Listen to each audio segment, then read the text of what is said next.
नमस्ते, मेरा नाम है हिरणजीत चड्ढा, खोद दूंगा गड्ढा। क्योंकि मकड़ी के मोटरसाइकिल चलाने से तेंदुआ नेपाल आकर मोमो नहीं खाता, समझ रहे हो ना। मुझे पता है आप सब लोग अच्छे होंगे, बढ़िया होंगे, उम्मीद के रण में होंगे, जो भी कर रहे होंगे सही कर रहे होंगे। काठमांडू में मेरा दूसरा दिन है और आज के दिन मैं नेपाल में स्थित सबसे पुराने और सबसे महत्वपूर्ण, सबसे पवित्र माने जाने वाले एक हिंदू मंदिर का दर्शन करने वाला हूँ, जो कि यहाँ से आधे घंटे की दूरी पर है।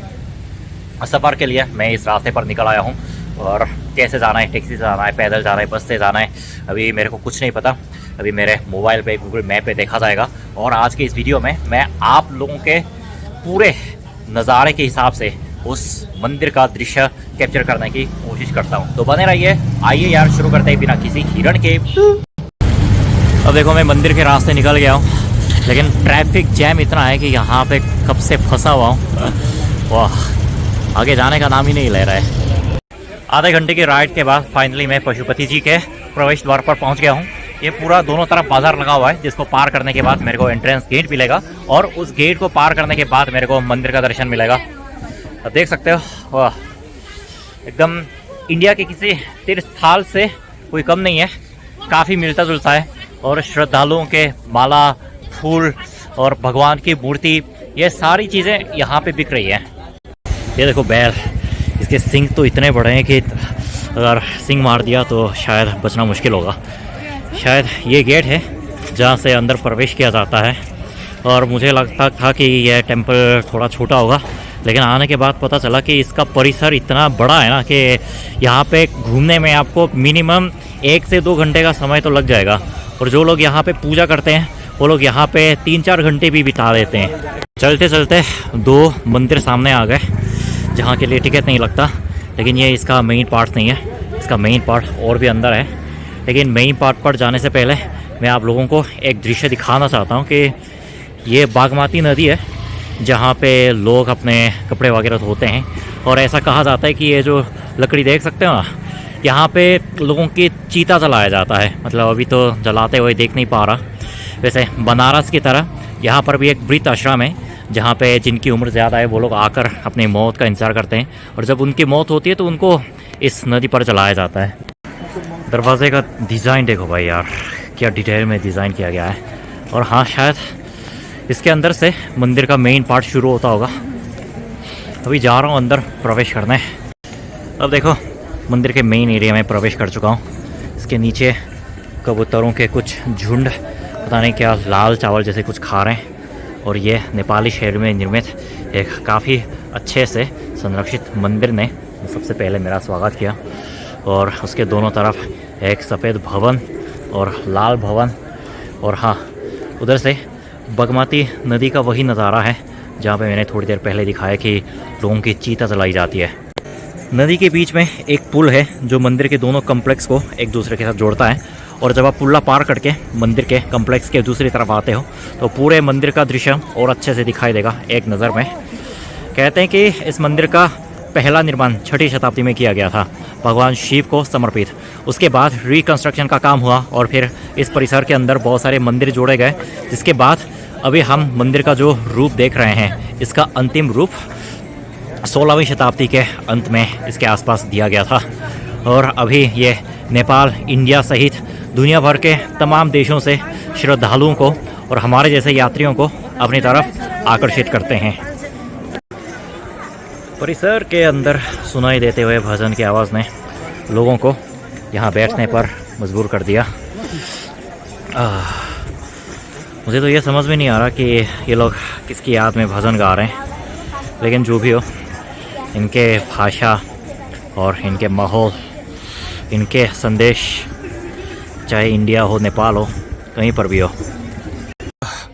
अभी अभी मैंने अपनी आंखों से ऐसा कुछ देखा कि मैं अपने वीडियो में कैप्चर नहीं कर पाया कि मेरे सामने नदी के उस पर शमशान घाट पर ना एक बंदे की लाश पड़ी हुई थी, बूढ़े आदमी की।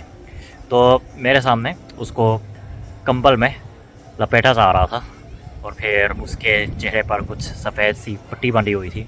और फिर उसके बाद जहाँ पे लकड़ियाँ जलाई जाती है उस जगह को साफ़ किया गया और फिर उस आदमी की लाश को कंबल के साथ लपेट कर वहाँ पे रख कर उस पर चिता दी गई। कि मैंने अपनी लाइफ में कभी मौत को ऐसे दृश्य को इतने करीब से नहीं देखा कि दृश्य ने एकदम मेरे को सोचने पर मजबूर किया कि ज़िंदगी क्या है, मौत क्या है, और जो बहुत सारे धर्म हैं इस दुनिया में, हिंदू है, क्रिश्चियन, मुसलमान, सब के क्या संदेश है।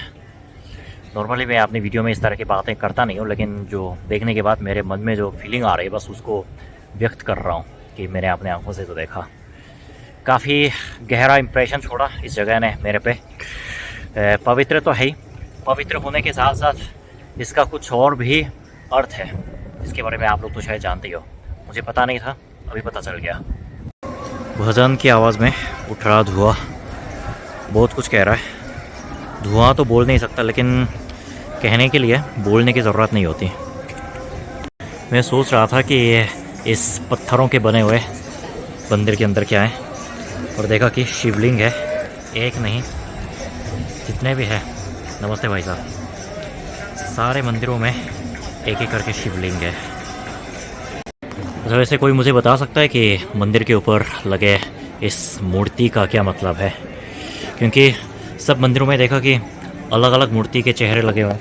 वो इसमें ये है और इस पर ये है, देखो अलग अलग है। इसका क्या मतलब है, कोई बता दो तो अच्छा रहेगा। और ये इसका क्या मतलब है? शायद इसको मैंने कहीं पढ़ा था, जटायु कहते हैं, क्या कहते हैं, I am not sure, please बता दे।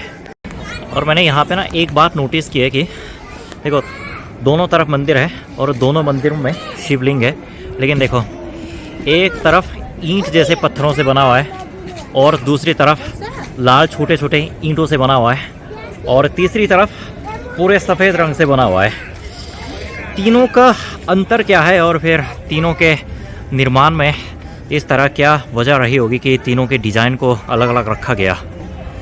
ये सीढ़ियाँ वैसे जाती कहाँ होगी? इसको देखकर तो पूरी एमपी ओरछा की याद आ गई।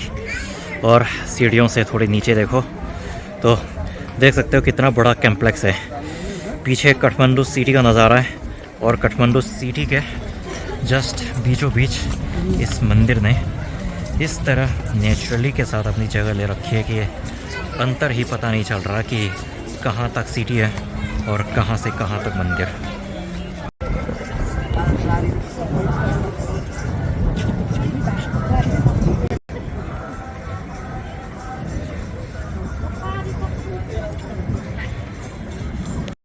इस तरह मंदिर का दर्शन करने के बाद बाहर निकल आया हूँ।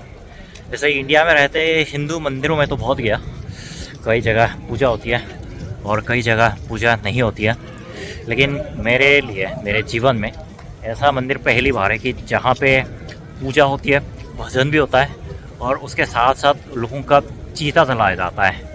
तो ये मेरे लिए काफ़ी अनोखा अनुभव था, जो कि नॉर्मली दूसरे देश में करना बहुत मुश्किल है। और अभी मैं उसी रास्ते पर जा रहा हूँ जहाँ से लोग प्रवेश करते हैं या फिर वो बाहर छूटते हैं।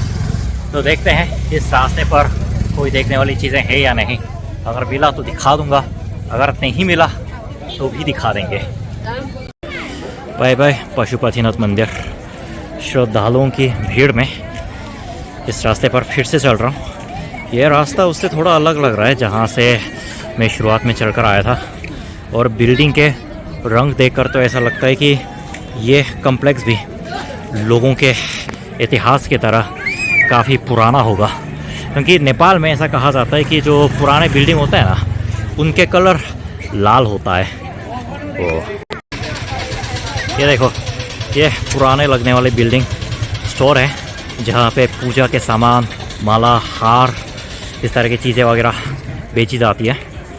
तो पता नहीं क्यों, लेकिन ऐसे ऐतिहासिक बिल्डिंग देखकर मेरे मन में कुछ कुछ होता है।